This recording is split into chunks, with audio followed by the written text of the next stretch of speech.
Did Timothée Chalamet get snubbed at the 2026 Oscars, or could any actor just come in and do just as fine of a performance as he did in Marty Supreme? Well, we're going to examine exactly that by looking at a beginner, intermediate, professional, and then finally Timothée Chalamet take on the exact same scene from Marty Supreme. I'm going to be breaking down the differences in the performances to see if we can determine what exactly makes him different from other actors. Whether you like him or not, I'm Tristan Spohn, a professional actor that you might have seen on Netflix, Paramount Plus, or Peacock on some of the following shows. And I'm gonna start with our complete beginner actors who did this scene without any major acting classes under their belt. Thank you.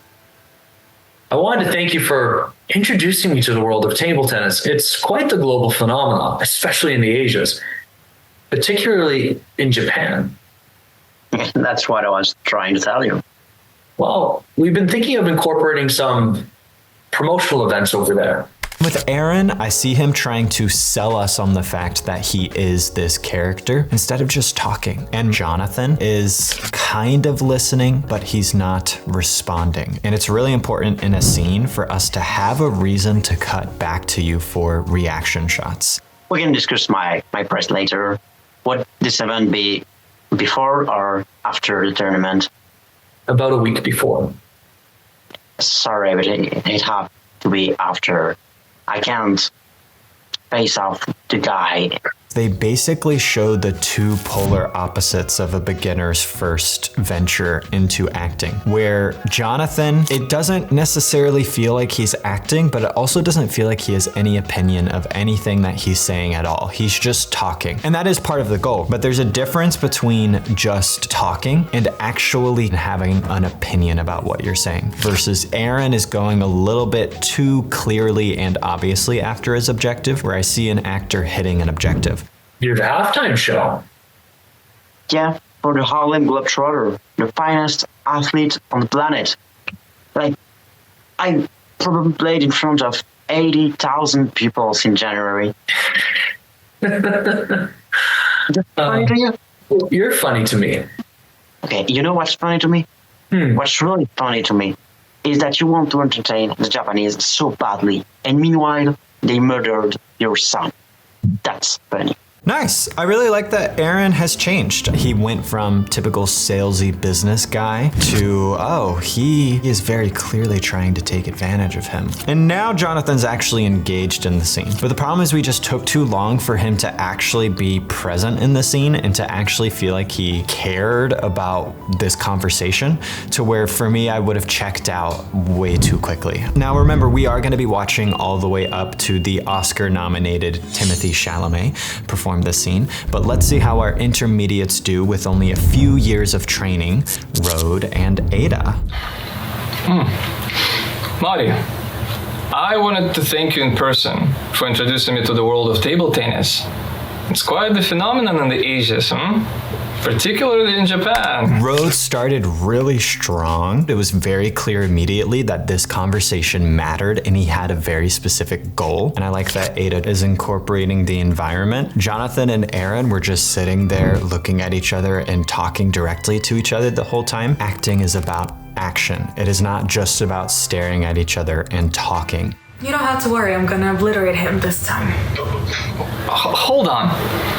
I want to make myself clear about your role here. This is strictly a promotional event. It's not a competition. The purpose is to entertain the Japanese people, so they would simply buy more of my pens. You'll have a few games.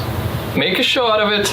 I'm starting to get to the part of the scene where it honestly feels like Rhode is just forgetting his lines. Like, it seems like he's stumbling over what he's saying because he doesn't fully remember the words. And so we're starting to get into in your head territory. You want me to lose? 1 second.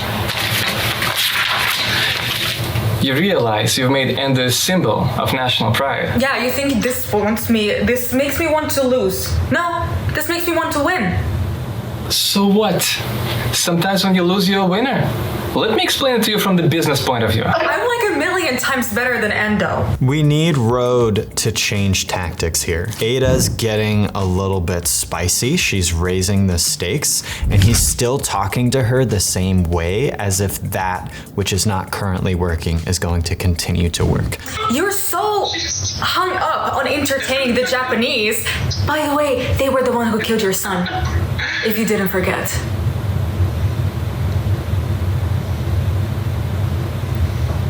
Come on, you hit the nerve, I hit the nerve, we're even now. Get out.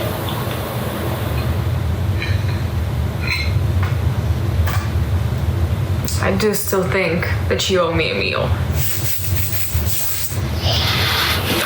Get the hell out! I liked that one little moment of Rhode like throwing a look around the place that they're at. I wanted to see him lose his control a little bit more and then incorporate the environment of like, I have let everybody see a little bit too much of my dark side. And then with Ada, everything that Rhode said affected her, and you could see her opinions come through with every line. We had reasons to cut back to her if we're thinking about this from a directing standpoint. And obviously, look, these are audition tapes. It's going to be different once you get to set. We're not discounting all of that, but we are at least looking at where these specific instincts align. And when we get to the part about the actual film scene, we're gonna be looking for how we can add what they have on the day on set into our audition tape. Now, before we watch Mr. Timothée's original version of this scene, let's see how our pro actors did this. Colin Cassidy and Matt Blackwell, who have both been paid to act on professional projects like the ones that you're seeing on screen right now. So let's see how they did. I wanted to thank you in person for introducing me to the world of table tennis. It's quite the phenomenon in the Asias, particularly in Japan. That's what I was trying to tell you. We've been thinking of incorporating it into some promotional events over there. How so? You see, immediately I believe that they have history together. It's just the slight way that Colin looks at Matt that allows me to see, oh, okay, this is not y'all's first rodeo together. There's this sense of mutual understanding that I get. And it's very simple. It's literally a look, but sometimes that's all you need. And that was the one thing I felt like we were missing with Ada. The idea of staging a public exhibition between you and Endo, timed around the World Championship. Can offer you a fee of $1,000. Yeah, it's like he is focused on the food, but he's not only focused on the food. He's like focused on the food because he wants to make sure it tastes good, but he's still fully invested in what Matt is saying. Versus Ada was so focused on the food in front of her that for the first half, she was almost like stiff-arming Rhode. Versus this, Colin is not stiff-arming Matt. Would the event be before or after the tournament? About a week before. Sorry, but no, it would have to be after. I can't face off against the guy in public before it actually counts. The drama is very important to me. Okay, let's not get hung up on specifics. Just trying to gauge if this is something you're open to. Well, sure, I'm open to any opportunity to show off my talents, but you don't have to worry because I'm going to obliterate him this time. If you look at what he's doing versus Ada, by this point, there were many big facial expressions that Ada made, which is where it came across as telegraphing, versus with Colin, he's just saying it, but his eyes reveal how important it is to him. Oh, hold on. I want to be clear about your role here.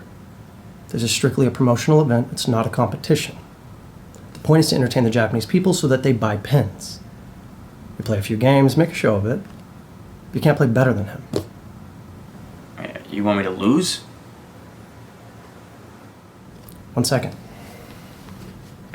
Yeah, his eyes are really powerful. I feel bad because I'm kind of not really looking at Matt a whole lot because the way that Colin is processing the information is so interesting. A lot of times actors really want to show how they're feeling, and it kind of makes it to where everything is on the surface. But when you're looking at phenomenal acting, it's always, ooh, he just had this depth to him. Something going on behind the eyes that you're intentionally not letting the audience see on your face. Putting everything on display inherently means superficial. Shoving things down means, ooh, now I need to get closer to see what this character is all about. You realize You made Endo a symbol of national pride. Do you think that makes me want to lose? That makes me want to win. Sometimes when you lose, you're a winner. No, I'm a million times better than Endo. Matt is kind of a little bit more surface level with this. Like, I don't really see as much of an ulterior motive to him yet, even though we do know that he has an ulterior motive. I want to feel there's an underhanded, like, intention behind Matt's eyes, which maybe we're about to get into. You're the halftime show. For the Harlem Globetrotters, they're some of the finest athletes on the planet. I probably played in front of 80,000 people since January. That's funny to you? You're funny to me.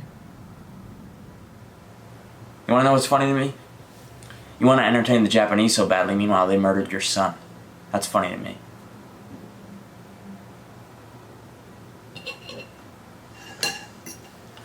You hit a nerve, I hit a nerve. We're even now.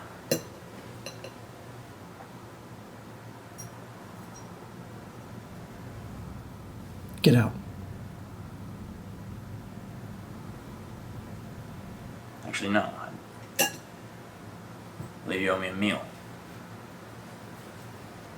This actually feels tense. With Rhode and Ada, it didn't really feel that tense. Just felt like, okay, we're yelling at each other. The stakes didn't really feel that high. Again, because I never really got the sense that they actually had a relationship with each other. Versus this, I love that they're just sitting in this awkwardness and they're not afraid to embrace this silence. And I really like that Colin, you can tell he sees he hit a nerve and he's a little bit nervous about what Matt is about to do next, which I really like. It makes Matt come across a lot more powerful. Rhode, it never felt that way because Ada never seemed threatened by him. She never really seemed like it was that big of a deal. Our status in a story only applies when everybody else in the story treats us with that status. I respect that Matt is allowing himself to be more in the background so that Colin, as the lead, is able to be in the driver's seat. It takes a really humble actor to be willing to take the passenger seat and do something that is very subtle, but also very effective. Now, before we finally watch our Oscar nominee, how would you like to perform in front of an acting manager who is actively looking to expand her roster? Well, that's exactly what my students get to do this April in our online acting community, the Acting Lab. Inside, you'll find not only coaching from myself and our other acting coach, Logan Riley Bruner, who's been on these projects, as well as courses and monthly casting simulations where you can perform in front of industry experts, such as last month when we had a casting director who worked on shows like Better Call Saul, Pluribus, Stranger Things, and much more. But in 2026, we're bringing in agents and managers who are a little newer and therefore currently looking to add actors to their roster. These are the types of people that can get you the opportunities to actually audition for these major projects. And as long as you join before Sunday, April 19th, you can take part in this very special casting simulation. And if you get narrowed down to the chemistry reads by me and Logan, then the following Sunday, April 26th, you'll be able to perform in front of our Los Angeles talent manager. Obviously, there is no guarantee that people are going to be signed for sure, and we're not saying we're going to be getting you on Netflix by next week, but it's at least an opportunity for you to be able to make an actual step forward in your career, and at the very least get actual feedback from somebody that's been doing this professionally. We do these simulations every month, so just click the buttons below for more details and make sure to join by these dates on screen to be able to take part in this casting simulation to perform in front of an LA talent manager. Now finally, let's see how Timothée Chalamet performed in this scene in the original Oscar nominated movie. What I want to do is stage an exhibition match around the time of the World Championships between you and Endo. I think you like that idea. So I'm going to make you an offer. I'll pay you $1,000. I'll put you up at the Imperial Hotel in Tokyo. And if you're leaving from New York, I'll give you a seat on my private plane and you'll fly in luxury for the first time in your life. Okay, we can negotiate my price later, but this will be before or after the tournament. About a week before the event. No, it's gotta be after, because I can't face off against a guy in public before it actually counts. I love the pace of this immediately. Now again, this is where a film scene is not 100% fair to compare to audition tapes. I think honestly, the pace is extra important in an audition tape when you're just watching two actors straight through without any cuts. It's that much more important to have quick quick pace. Again, making sure that you earn the pauses that you do have. I do like that Timothée feels like a completely different person while also having the Timothy-isms coming through in the character, but he's just carrying himself differently. So there's a little bit more of a chameleon energy that this scene has, where he's becoming somebody different, not just being himself in this situation. I assure you it's going to be victory. Okay, listen, I need you to understand what this thing's about. This is not an official match. It's not even a real game.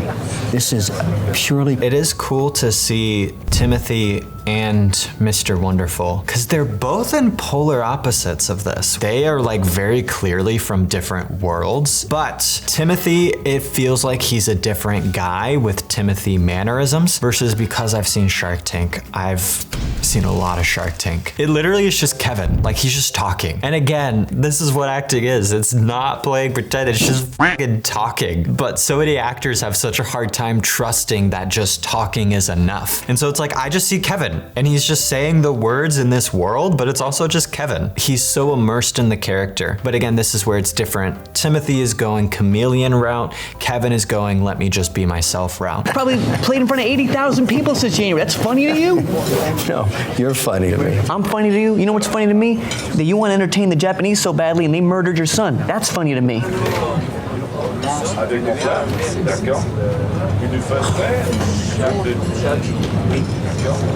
Look, you struck a nerve, I struck a nerve, okay? Now we're even. Get out. Nah, I think you owe me a meal first. The core thing I'm reminded of watching this is that there's always a certain amount of charisma that goes into being a leading actor. And I think you look at someone like Mr. Wonderful, who has no real acting experience, and your takeaway from that might be, oh yeah, that means that it literally has nothing to do about are you a good actor or not. Mr. Wonderful can just come in, get an acting role, and be pretty good at it. Like Tristan is mostly saying good stuff about his performance, right? And that's because he has a monicum of like just insane charisma that makes him fun to watch. And that's what we call in the industry the X factor. And a lot of times that's the difference between a character actor and a superstar. The superstar just has that charisma that makes it hard to take your eyes off of them, versus the character actor is the opposite, where they actually just disappear into the story. They disappear into the background. They actually don't draw attention to themselves. The takeaway is not, if you do not have the X factor, you are a failure and you will never be an actor. The X factor is just charisma, just being an interesting storyteller, and that is something that you can learn. And that's why I fell in love with acting. I was extremely shy, super awkward, and as I became an actor, I started to spread my social wings, as they would say. So you can learn how to be charismatic. Some people are naturally charismatic, others aren't. You could tell there was a little bit of strain at the very end. Kevin O'Leary didn't raise the stakes with the Get Out as much as an actor that has a little bit more emotional availability. So that's where like this scene fell flat on his end. But inherently it was a good scene because it was two very distinct personalities clashing that you can't help but be interested to see what they're going to do next.